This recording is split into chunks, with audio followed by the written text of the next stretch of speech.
Engkau gembala yang baik,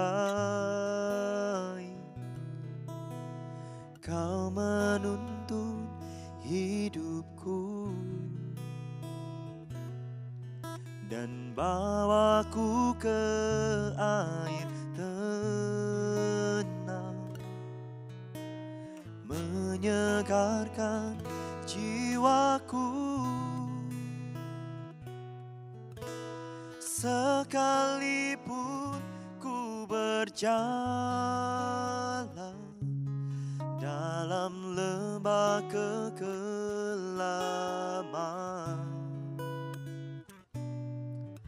tak akan gentar ku melangkah,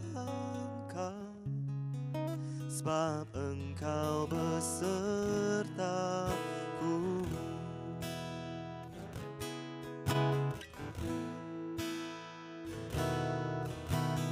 Engkau gembala yang baik,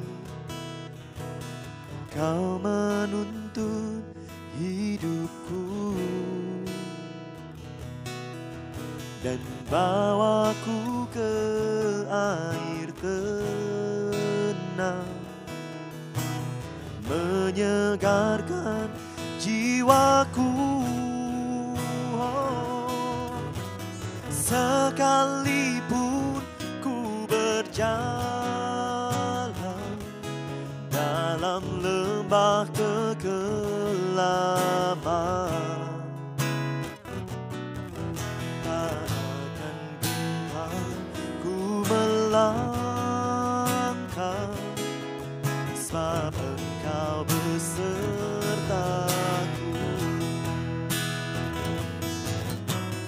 Sekalipun ku berjalan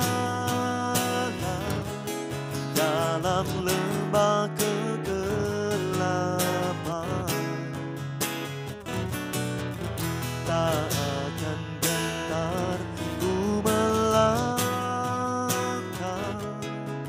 sebab Engkau besertaku. Oh Yesus, sekalipun ku berjalan dalam lembah kegelapan,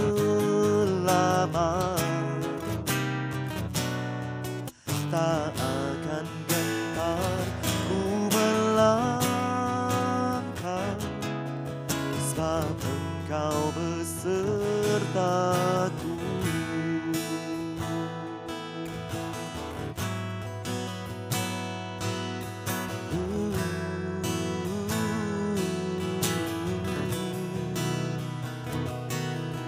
Gembala yang baik, Kau gembala yang baik.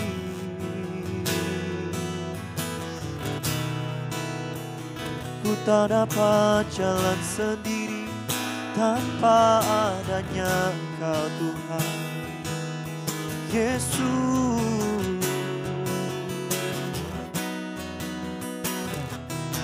Kau terus bersamaku,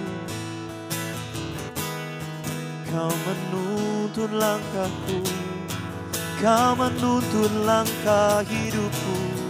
Yesus, Kau bawaku Tuhan terus maju, Kau bawaku untuk terus melangkah. Kau memimpin langkah hidupku dan bawaku terus maju.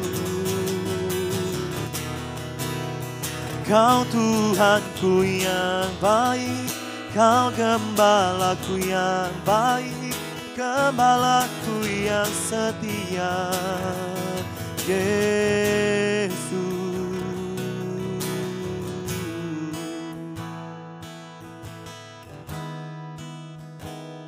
Ku takkan gentar melangkah dalam lembah kelam, karena ada Kau Tuhan yang selalu bersamaku. Kau Kau menyegarkan jiwaku, Kau menyegarkan jiwaku, Kau memulihkan hidupku, Kau memulihkan hidupku, Yesus.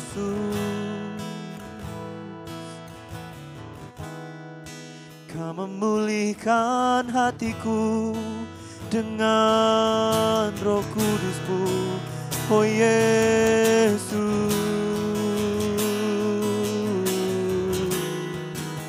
oh Yesus. Ku percaya padamu Tuhan, ku takkan gentar melangkah, sekalipun dalam lembah kelam, karena ku tahu ada Engkau yang selalu bersamaku, dan Kau membawaku melangkah terus sampai ku dapat tujuanku, Tuhan Yesus. Kau bawaku ke air yang tenang, Kau bawaku ke air yang tenang, dan menyegarkan jiwaku, memulihkan hidupku. Yesus Tuhan, Kau gembala yang baik, Kau gembala yang baik.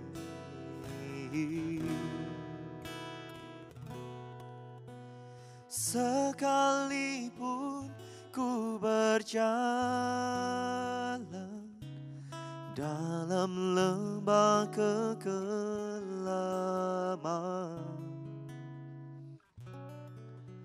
tak akan gentar ku melangkah, sebab Engkau besertaku.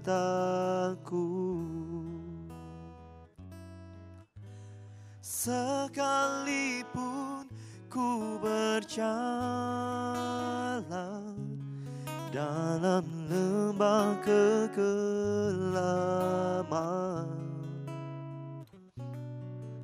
tak akan gentar ku melangkah, sebab Engkau besertaku. Tak akan gentar ku melangkah, sebab Engkau besertaku. Tak akan gentar ku melangkah, sebab Engkau besertaku.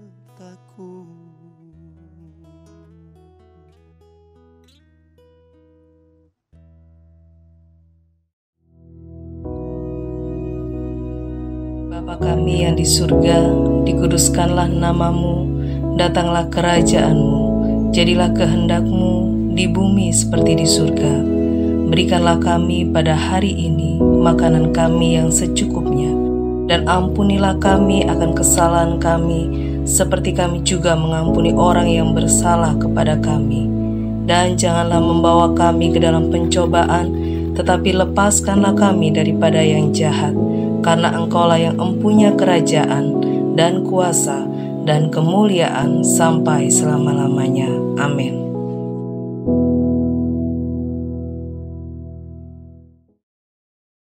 Haleluya, puji nama Tuhan, saudara sekalian.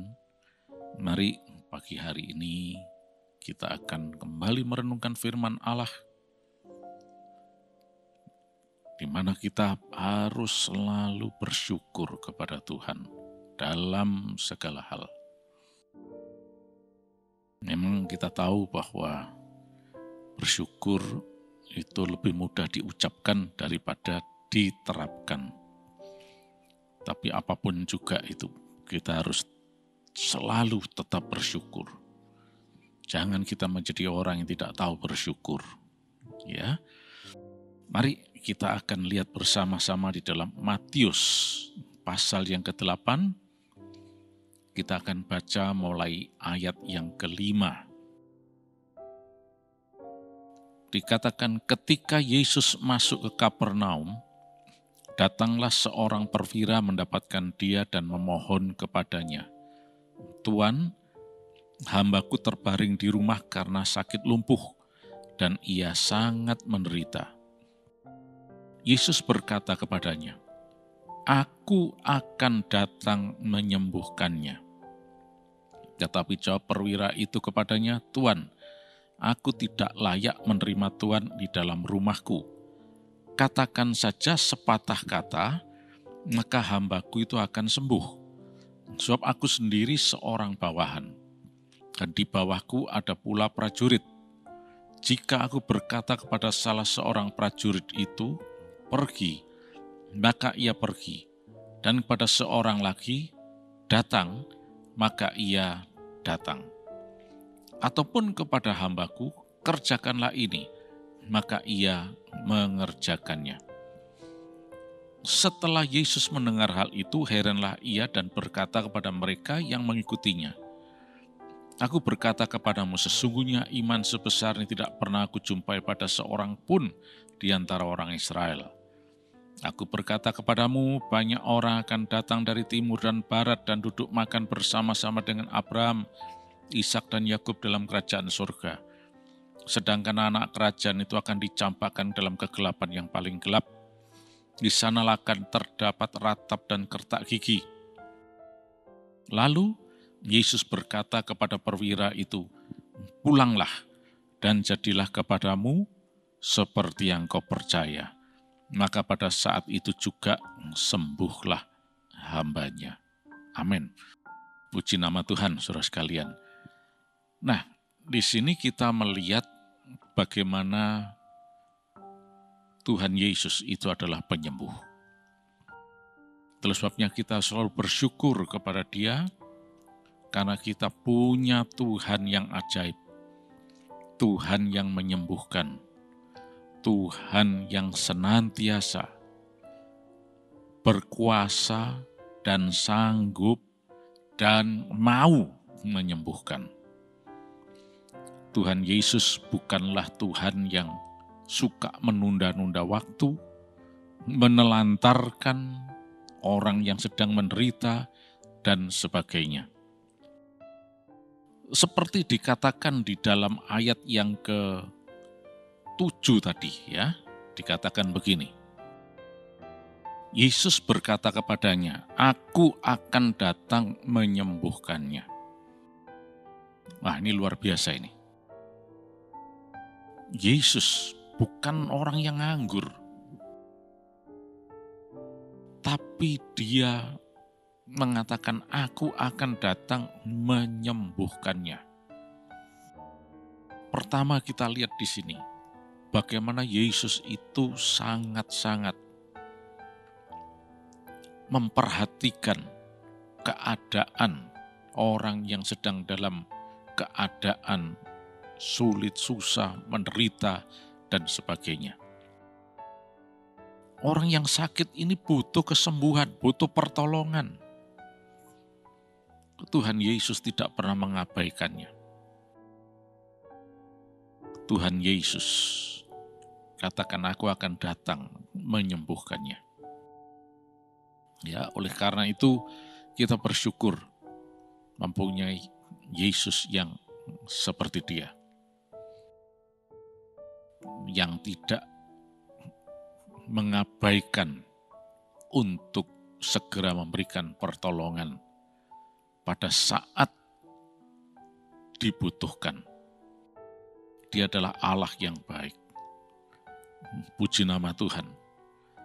Dan berikutnya kita lihat bahwa dari ungkapan Yesus ini, "Aku akan datang menyembuhkannya." Bukan memberikan pertolongan, bukan, menyembuhkannya. Di dunia ini siapa orangnya yang bisa dan berani mengatakan, "Akan aku sembuhkan"? Karena tidak ada manusia yang becus melakukan ini. Hanya Tuhan yang sanggup. Karena Dia adalah Tuhan di atas segala Tuhan. Dan Tuhan Yesus, Dia adalah Allah di atas segala-galanya. Dia berkuasa. Dia terlalu sanggup untuk melakukan kesembuhan seperti ini. Bagi Yesus tidak ada perkara yang mustahil. Tidak ada perkara yang sukar. Karena Dia adalah Tuhan di atas segala Tuhan. Aku akan datang menyembuhkannya. Di dunia mungkin ada banyak orang yang expert, yang ahli dalam banyak hal, dalam bidang medis dan sebagainya. Tapi jawabannya selalu adalah, ya kita usahakan, kita coba, dan seterusnya. Karena memang manusia tidak mempunyai kewenangan untuk menyembuhkan penyakit. Hanya Yesus satu-satunya penyembuh di atas segala-galanya. Bahkan sekalipun di dunia ini ada banyak remedi dalam bentuk obat dan sebagainya. Tapi kesembuhan itu tetap datangnya dari Tuhan. Inilah yang membuat kita selalu bersyukur kepada Dia. Karena Dia itu penyembuh di atas segala-galanya. Obat, jamu, dan sebagainya itu hanya sarana. Kalau tidak ada kuasa Tuhan, tidak bisa sembuh. Buktinya banyak orang yang kalau makan obat dan sebagainya itu sebanyak-banyaknya, tapi nggak sembuh juga itu. Yang bisa menolong, memberikan kesembuhan, membuat sembuh, hanya Tuhan Yesus saja, tidak ada yang lain. Ya, nah itulah sebabnya dari poin-poin ini kita bisa bersyukur kepada Tuhan karena kita memiliki Yesus yang ajaib seperti Dia. Nah sekarang, kalau kita ini adalah orang yang tahu bersyukur, bisa mengerti hal ini. Contohnya seperti perwira ini. Ini adalah orang yang tahu bersyukur ini. Dia datang cuma menyampaikan persoalannya kepada Yesus, karena dia tahu solusinya hanya pada Yesus. Dan Yesus melakukan sesuatu yang menurut dia itu mungkin istimewa. Lebih dari yang menjadi ekspektasinya. Dia mungkin berpikir, Yesus akan mengatakan, oke, bawa kemari saja. Nanti aku sembuhkan. Mungkin seperti itu. Tapi ternyata Yesus siap untuk datang dan menyembuhkan. Nah itulah sebabnya dia mengatakan di dalam ayat berikutnya, Tuhan, aku tidak layak menerima Tuhan di dalam rumahku. Dia ini perwira. Dan pada masa itu, dia ini adalah seorang yang mempunyai kedudukan yang cukup tinggi. Tetapi di hadapan Yesus, dia mengatakan, aku tidak layak menerima Tuhan. Dia mengerti betul bahwa dia sedang berhadapan dengan Tuhan yang ajaib. Gak main-main. Walaupun mungkin orang ini bukan orang yang mengerti Torah, bukan orang Yahudi karena tentara Romawi. Tapi dia dalam hal ini bisa kita lihat orang yang ngerti bersyukur. Orang yang tahu bersyukur itu adalah orang yang bisa memahami siapa dirinya di hadapan Tuhan. orang yang tidak tahu bersyukur sebaliknya, itu orang yang tidak bisa memahami siapa dirinya di hadapan Tuhan. Orang yang suka ngomel aja, itu dia menganggap bahwa dirinya ini sangat penting dan bahkan lebih penting dari yang lain-lain. Mungkin bahkan lebih penting dari Tuhan. Kenapa sih nggak ditolong Tuhan? Memangnya nggak memperhatikan saya atau gimana? Atau enggak sayang? Katanya engkau itu mengasihi dan seterusnya lah. Ngomel terus saja. Dia tidak menyadari siapa dirinya. Dan tidak menyadari siapa Tuhan itu. Tapi orang yang tahu bersyukur, dia betul-betul menyadari, aku ini memang bukan siapa-siapa. Tapi aku punya Tuhan yang penuh kasih. Aku bersyukur kepada Tuhan.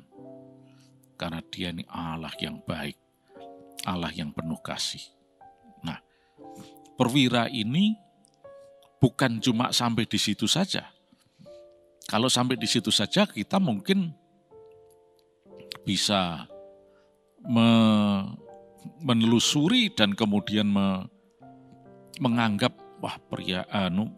perwira ini mengada-ada ini.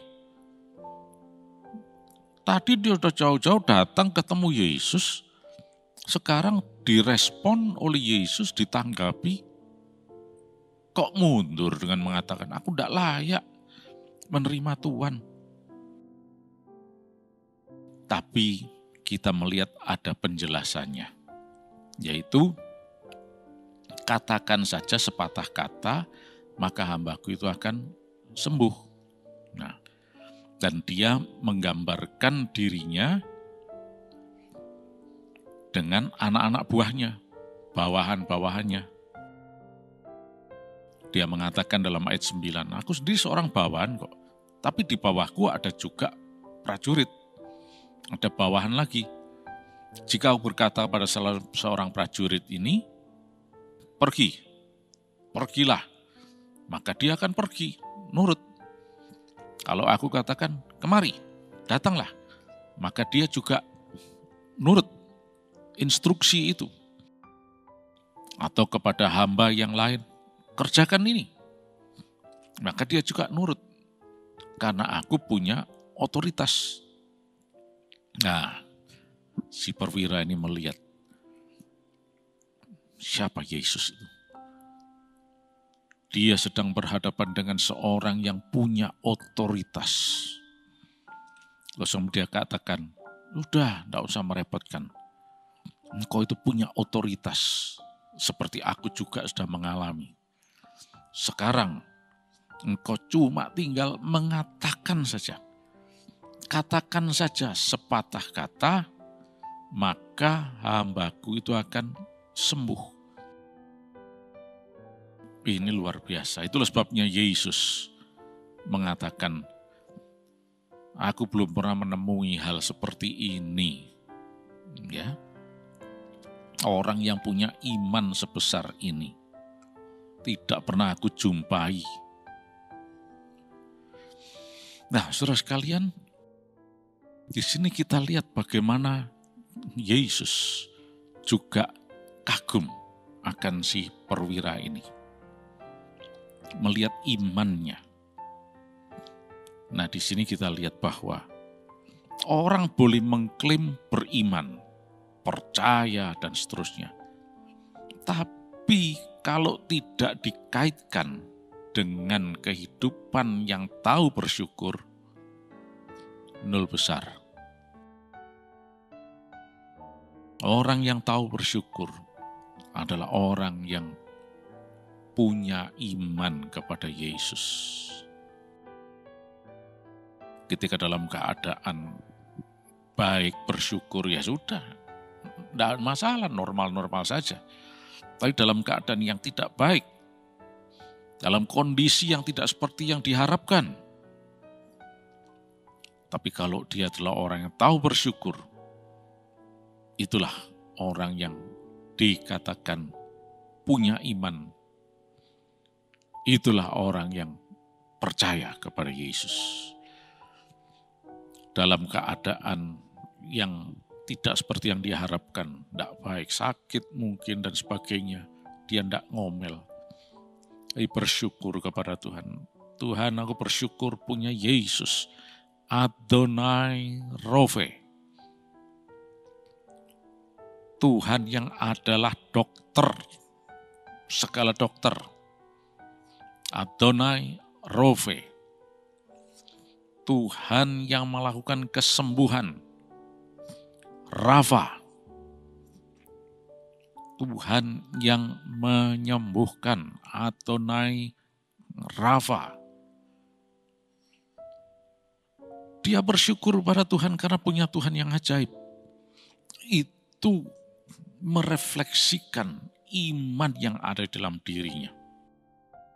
Bahwa dalam keadaan seperti itu, dia percaya bahwa ada Yesus yang ajaib. Ada Yesus yang sanggup. Jadi sudah lihat di sini bahwa iman dan mengucap syukur itu tidak bisa dipilah-pilah, nggak bisa dipisah. Itu sesuatu yang satu paket. Oleh karena itu marilah kita menjadi seorang yang betul-betul tahu bersyukur untuk kemuliaan namanya dan untuk kepentingan kita sendiri. Ya, Tuhan Yesus katakan dalam ayat selanjutnya, ayat 11 itu, banyak orang akan datang di timur dan barat dan duduk makan bersama dengan Abraham, Ishak dan Yakub dalam kerajaan sorga. Ya, ini akan kumpul semuanya. Ya memang, Abraham, Ishak, Yakub bersama dengan Tuhan dalam kerajaan sorga. Tapi anak-anak kerajaan itu akan dicampakkan dalam kegelapan yang paling gelap. Di sanalah akan terdapat ratap dan kertak gigi. Mengapa demikian? Ya ini orang yang tidak tahu bersyukur dan tidak beriman. Dan kita tahu pada saat itu sebetulnya Tuhan Yesus berbicara kepada kelompok orang tertentu yang tidak tahu bersyukur. Dan jelas mereka tidak beriman. Yang membenci Yesus lah, yang mengolok-olok Yesus, mengkritik Yesus, dan sebagainya. Tuhan Yesus tegas sekali mengatakan, dicampakkan ke dalam kegelapan yang paling gelap. Ya, dunia kebinasaan. Kita tidak mau binasa, semuanya tidak mau binasa. Semuanya mau selamat. Tapi kalau tidak beriman, dalam kaitannya dengan kehidupan yang tahu bersyukur, ya sorry saja. Tuhan Yesus yang katakan, akan dicampakkan ke dalam kebinasaan. Di sana terdapat ratap dan kertak gigi. Oleh karena siksaan api neraka itu. Oleh karena mari saat ini kita belajar untuk selalu bersyukur pada Tuhan dan memiliki iman percaya kepada Yesus. Enggak perlu sok-sokan di hadapan Yesus. Seperti perwira ini. Tolonglah aku ini seorang perwira loh. Ya, aku harus diprioritaskan dan seterusnya. Yesus, perwira ini tidak seperti itu di hadapan Yesus. Malah Yesus yang melihat imannya ini. Yesus segera bertindak. Dan yang luar biasa. Maka pada saat itu juga sembuhlah hambanya. Mudah sekali bagi Yesus untuk melakukan semuanya. Mari kita tetap bersyukur. Dan merefleksikan iman percaya yang sungguh kepada Dia. Maka mujizat akan terjadi. Puji nama Tuhan. Terima kasih Yesus, Kau Allah yang baik untuk kami. berkat-Mu kepada kami sepanjang hari ini. Kelimpahan terjadi, tidak ada kekurangan Tuhan. Kami sehat dalam nama Yesus. Dan kami boleh selalu bersyukur untuk kemuliaan nama-Mu Tuhan. Kuasa darah Yesus akan menjadi tanda perlindungan dalam kehidupan kami. Terima kasih Tuhan. Dalam nama Tuhan Yesus Kristus. Haleluya. Amin.